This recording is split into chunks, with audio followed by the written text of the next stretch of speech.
ومن آياته أن تقوم السماء والأرض بأمره ثم إذا دعاكم دعوة من الأرض إذا أنتم تخرجون وله من في السماوات والأرض كل له قانتون وهو الذي يبدأ الخلق ثم يعيده وهو أهون عليه وله المثل الأعلى في السماوات والأرض وهو العزيز الحكيم. اور اسی کی نشانیوں میں سے ہے کہ آسمان اور زمین اس کے حکم سے قائم ہیں. پھر جب وہ تم کو زمین میں سے نکلنے کے لیے آواز دے گا تو تم جھٹ نکل پڑو گے. اور آسمانوں اور زمین میں جتنے فرشتے اور انسان وغیرہ ہیں اسی کے مملوک ہیں اور تمام اس کے فرما بردار ہیں. اور وہی تو ہے جو خلقت کو پہلی دفعہ پیدا کرتا ہے پھر اسے دوبارہ پیدا کرے گا اور یہ اس کو بہت آسان ہے. اور آسمانوں اور زمین میں اس کی شان نہایت بلند ہے اور وہ غالب ہے، حکمت والا ہے. ضرب لكم مثلا من أنفسكم هل لكم مما ملكت أيمانكم من شركاء فيما رزقناكم فأنتم فيه سواء تخافونهم كخيفتكم أنفسكم كذلك نفصل الآيات لقوم يعقلون. بل اتبع الذين ظلموا أهواءهم بغير علم فمن يهدي من أضل الله وما لهم من ناصرين. فأقم وجهك للدين حنيفا فطرة الله التي فطر الناس عليها لا تبديل لخلق الله ذلك الدين القيم ولكن أكثر الناس لا يعلمون. وہ تمہارے لیے تمہارے ہی حال کی ایک مثال بیان فرماتا ہے کہ بھلا جن غلاموں کے تم مالک ہو وہ اس مال میں جو ہم نے تم کو عطا فرمایا ہے تمہارے شریک ہیں، اور کیا تم اس میں ان کو اپنے برابر مالک سمجھتے ہو؟ اور کیا تم ان سے اس طرح ڈرتے ہو جس طرح اپنوں سے ڈرتے ہو؟ اس طرح ہم عقل والوں کے لیے اپنی آیتیں کھول کھول کر بیان کرتے ہیں، مگر جو ظالم ہیں وہ بے سمجھے اپنی خواہشوں کے پیچھے چلتے ہیں.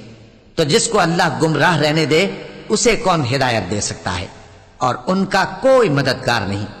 سو تم ایک طرف کے ہو کر دین الہی پر سیدھا رخ کیے چلتے رہو اور اللہ کی فطرت کو جس پر اس نے لوگوں کو پیدا کیا ہے اختیار کیے رہو. اللہ کی بنائی ہوئی فطرت میں تغیر و تبدل نہیں ہو سکتا. یہی سیدھا دین ہے لیکن اکثر لوگ نہیں جانتے.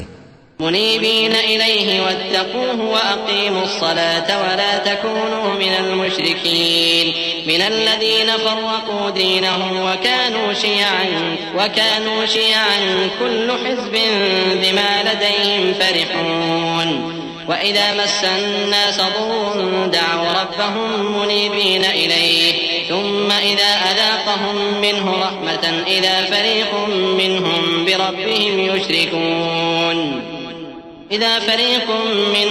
بربهم يشركون ليكفروا بما آتيناهم فتمتعوا فسوف تعلمون.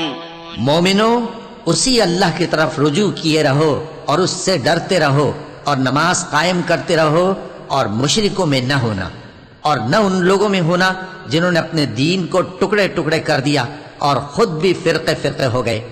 ہر فرقہ اسی میں مگن ہے جو اس کے پاس ہے، اور جب لوگوں کو تکلیف پہنچتی ہے تو اپنے پروردگار کو پکارتے ہیں اسی کی طرف رجوع کرتے ہوئے. پھر جب وہ ان کو اپنی رحمت کا مزہ چکھاتا ہے تو ایک فریق ان میں سے اپنے پروردگار کے ساتھ شرک کرنے لگتا ہے تاکہ جو ہم نے ان کو بخشا ہے اس کی ناشکری کریں.